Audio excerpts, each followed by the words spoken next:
TV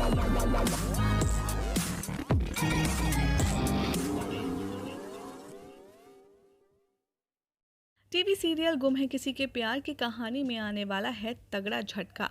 आज रात के एपिसोड में दिखाया जाएगा कि भवानी सबको महाशिवरात्रि के सारी पूजा की विधि समझा रही होगी, जहां पर विराट सई एक दूसरे के साथ आएंगे जब भवानी सोनाली और पाखी सई को लेकर के टॉन्ट कर रही होंगी।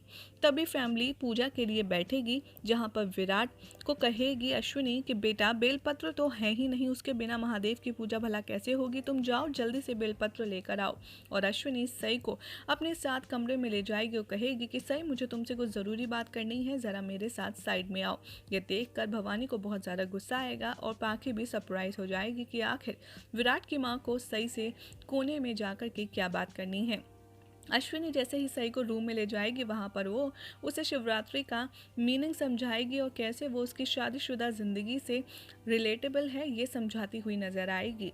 यहाँ पर सई और अश्विनी के बीच में एक माँ बेटी का बॉन्ड नज़र आएगा, जिसे देखकर पाखी बहुत ज़्यादा अपसेट हो जाएगी और उसे बुरा लगेगा कि अश्विनी सई को अपने बेटे के करीब जाने के लिए इतना कैसे फोर्स कर सकती है। बाद में दिखाया जाएगा कि पूजा की शुरुआत हो जाएगी, जहाँ पर भवानी पाखी से कहेगी कि तुम दिव्यानी पर नज़र रखना, वो बाहर ना आने पाए। सई देखती है कि पूजा के लिए हर कोई वहाँ पर मौजूद है सिवाय उसके देवी ताई के, और वो देवी ताई के रूम में उन्हें देखने के लिए जाती है और वहाँ का नज़ारा देखकर सई के होश उड़ जाते हैं, क्योंकि देवी ताई अपने डॉल को पकड़ के फूट फूट कर डर के मारे रो रही होती हैं। उन्हें ये समझ नहीं आता है कि उन्हें हमेशा से महाशिवरात्रि वाले दिन कमरे में बंद क्यों कर दिया जाता है।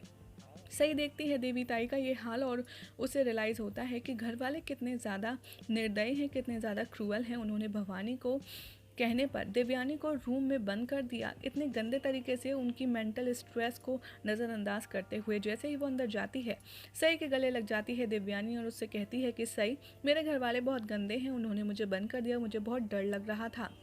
सई उसे काम डाउन करती है और कहती है कि आप चिंता मत कीजिए, मैं यहाँ पर अब आपके पास आ गई हूँ ना, चलिए हम बाहर चलते हैं। सई यहाँ पर दिव्यानी ताई की शादी के बारे में सोचती है कि 10 साल पहले कैसे ही आज ही के दिन महाशिवरात्रि के दिन उनकी पुलकित सर से शादी हुई थी, और जैसे ही वो पुलकित सर का नाम लेती है दिव्यानी बहुत ज़्यादा घबरा जाती है। दिव्यानी को अपनी शादी के वो सारे सीन्स याद आने लगते हैं जो आपको फ्लैशबैक में दिखाए जाएंगे, और उसे देखने के बाद वो काफ़ी ज़्यादा इमोशनल हो जाती है। सई कहेगी दिव्यानी से कि चलिए आप तैयार हो जाइए, मैं आपके लिए साड़ी सेलेक्ट करती हूँ और आपके लिए एक नेकलेस प्यारा सा निकालती हूँ। दिव्यानी रोती है और कहती है कि नहीं, मुझे नहीं जाना, काकू को अगर पता चला, उन्हें मेरी बात बुरी लगी तो वो पुलकित को हर्ट करेंगी। सई किसी तरीके से देवी ताई को बाहर अपने साथ लाने के लिए कन्विंस कर लेती है। उधर दिखाया जाएगा कि पाखी जैसे ही देवी ताई को कमरे में देखने आती है, उसे वो दूर दूर तक नहीं देखती और वो काफ़ी ज़्यादा घबरा जाती है। उसे पता चलता है कि सई आई थी देवी ताई के कमरे में, और ये देखकर वो शॉक्ड हो जाती है और देवी ताई कहीं नहीं मिलती। इस बात की जानकारी वो दौड़ते दौड़ते जाकर भवानी काकू को देती है। भवानी बहुत ज़्यादा अपसेट होती है कि पता नहीं आखिर ये चल क्या रहा है, देवी कहाँ गई। तभी कोई दरवाजे पर आता है, बेल बजाता है। निनाद जैसे ही दरवाज़ा खोलते हैं, घर वालों के तोते उड़ जाते हैं, क्योंकि वहां दरवाजे पर पुलकित खड़ा होता है। पुलकित सबको इग्नोर करके बिना किसी के इनवाइट करे अंदर घुसा चला आता है, और भवानी को ये समझ आ जाता है कि आज सुबह से जो उसकी आंख फड़क रही थी वो इसी अपशगुन के होने का इंडिकेशन थी, यही उनके साथ बुरा होना था। पुलकित अपने आप को सबसे इंट्रोड्यूस करवाता है और कहता है कि मैं डॉक्टर पुलकित देशपांडे, और यहीं हो जाएगा आज रात के एपिसोड का एंड। देखना होगा बेहद इंटरेस्टिंग कि आखिर पाखी पुलकित के साथ देवी का कैसे महामिलन करवा पाती है।